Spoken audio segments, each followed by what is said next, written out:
I tried to debate whether I was going to come up here today because just looking at my wife, I'm starting to bleed tears and they're all red. But I can't let this day go by without saying something about her.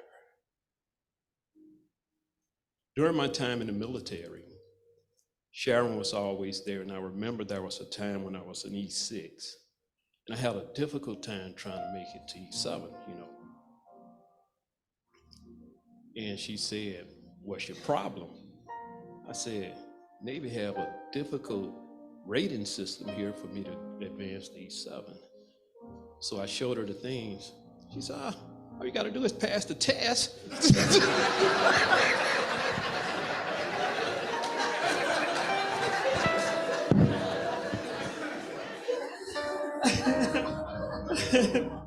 So I looked at her and said, "It's a little more than just passing a test."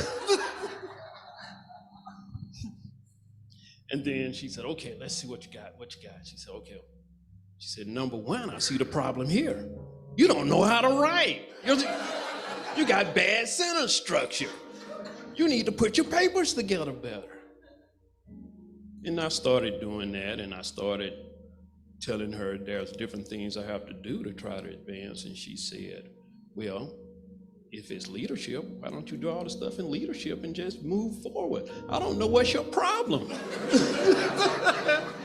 And I was like, well, it looks kind of simple. And then the next thing you know, I ended up picking up 7. And then I went to 8. And then I went to 9. And then when I became the Force Master Chief over in 5th Fleet, where they're having the fights now over in Israel and Hamas, that was my AOR. I would be there today.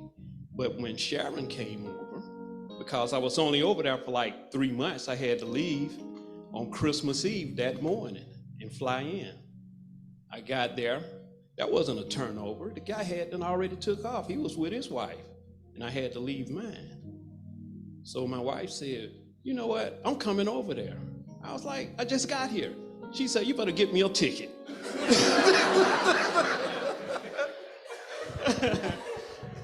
So when I got her the ticket and she ended up coming into our Central Command, she met everybody and started talking. I was like, "Oh boy, I hope she just keep it down. She just keep it down." Because we did have some confrontational people there. And next thing you know, everybody was enjoying her company. And they were saying, "Master Chief, where's your wife?" I said, "Well, she's over there. You don't want to come talk to me?" "No, man, you're the Force Master Chief. We ain't got nothing to do with you. Your wife, she's entertaining." So we sitting there in the middle of the cube, and the next thing you know, she started talking, and everybody, we got arrows, and everybody looking at her, and she told them about the different jobs we have to do with prisoners of war, the fighting that's going over in Afghanistan and everywhere else. And Sharon looked up and they said, "Well, what do you think?" She said, "You guys are the bomb." I mean, you should have saw all those heads pop up, because one of the ones in the captain said, "Well, that's a word we delete out of our vocabulary." And it was a good time, and that was her personality. If it was uncomfortable for you, she was gonna go ahead and say that. And I'm not gonna stay up here too long because I could see I'm getting the eye. But here's one story my wife liked hearing. I had an auntie from Reynolds, Georgia, that always would come visit my grandmother, her sister. And my auntie name was Aunt Creasy. And Aunt Creasy was a jovial, happy person. She was a great cook. She would give us biscuits and put syrup on it when my grandmother and mother said, "Don't be giving them any extra food. Wait until it's served. Wait until it's ready." But Aunt Creasy, she would do it anyway. And Aunt Creasy was a big-time smoker also. And we would sit up there and watch Aunt Creasy smoke. There was about 10 or 12 of us watching Aunt Creasy. And she would be talking, and she'll have that cigarette right down that bottom lip, and it's going up and down. But I guess those cigarettes was really strong though during those times, and the ash did not fall off. And Sharon said, "How did she care?" I said, "I don't know how she did that." But it would go all the way down to the filter.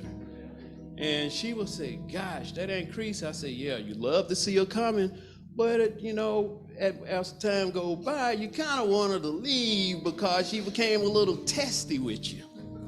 And one visit, when my Aunt Creasy came, and she was sleeping in the front room. Now, my grandmother was the head of the board of director of nursing.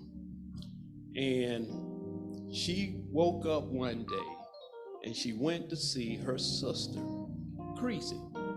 So I could hear her saying, "Creasy, what's wrong, Creasy? Come here." And I heard her say, "Morrell, get up here." So I go running up there. And I said, "What's wrong, Grandma?" Or I didn't say Grandma, I said, "What's wrong, Ma?" She said, "Well, Creasy's not waking up." So I'm turning over. And I said, "We have a problem right here." She said, "I want you to start CPR." This is in 1978. So I'm starting CPR, and I'm just sweating my butt off. And I'm giving it all I got. Every ounce of me. Because I wanted Aunt Creasy to come back. And I don't know how long I did it until I was about to fall down. And my grandmother pulled out a stethoscope, and she said, "My sister is gone." That was the most painful cry I've ever heard. And she fell to the ground and she started bawling. That's when I knew, women, you have sisters. You guys got an extra bond that's closer than anybody. And that's because she always had me to tell that story. And it didn't ring on me until I started thinking, Sharon loved all of y'all. Her sisters, you were beyond approach. She loved you with all her heart. She loved everybody.